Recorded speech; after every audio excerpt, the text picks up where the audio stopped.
I'm Nat, and right now I want to talk about the World Health Organization because they very quietly started to change a lot of their international health regulations to essentially give themselves a lot more power. Now, the World Health Organization oversees almost every country except for Liechtenstein because they're the only ones that haven't fully signed on to what the World Health Organization wants to tell us all to do.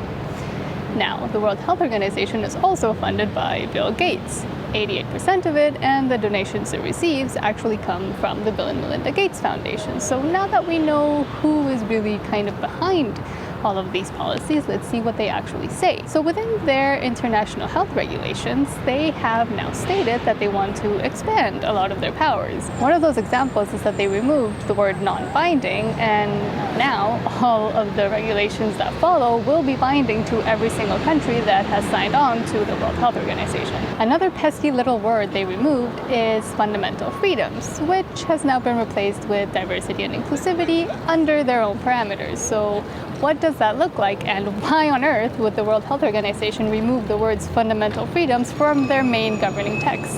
Under these new powers and regulations, the WHO has also said that they will now have the jurisdiction to surveil and govern smaller countries that are not able to do that themselves. So it's essentially a non-governmental entity coming into countries and essentially surveilling and telling them what to do in a supranation kind of way. If a country doesn't agree with the fact that the WHO has now declared a new pandemic, well, the WHO has put in their own regulations that they can go into that country and declare it themselves, essentially, again, overriding state authority to start a whole pandemic again. They've also said that they decide the measures for countries, not the countries themselves. So if a state, as is said in their text, decides that they do not want to follow along with what the WHO is saying or recommending, well, they have the power now to go in and do that themselves. In this new amendment to their text, the WHO has also said that they can now implement travel bans, overriding once again state authority, which means that whenever they decide, they can say, well, now you as a country have to start implementing travel measures again, so the countries will have to abide. And they've now also stated that they want to implement a passport locator form, which means that they can now go into countries and say, well, you have to have a vaccine and health passport implemented to all your citizens. We get to keep all the data, and we also get to manage all of that. Because now the countries, even the ones that don't want to do it, if they're told to because of pandemic measures, well, now they have to do that. They have to implement and now it's not even just vaccines, it's full health data that they will now be in the control of. And they've also said that they get to keep all of that data from the states that they receive this information from. So essentially, all of your health data for every country will now be in the hands of a non-governmental non-governing body. And one last thing that they haven't put into these regulatory changes themselves, but that is also a way to see what they're thinking and the way that they're starting to look at us all, is the way they defined an infodemic and the fact that they think that that is a health threat. Here I'm going to read directly from it because it's kind of crazy.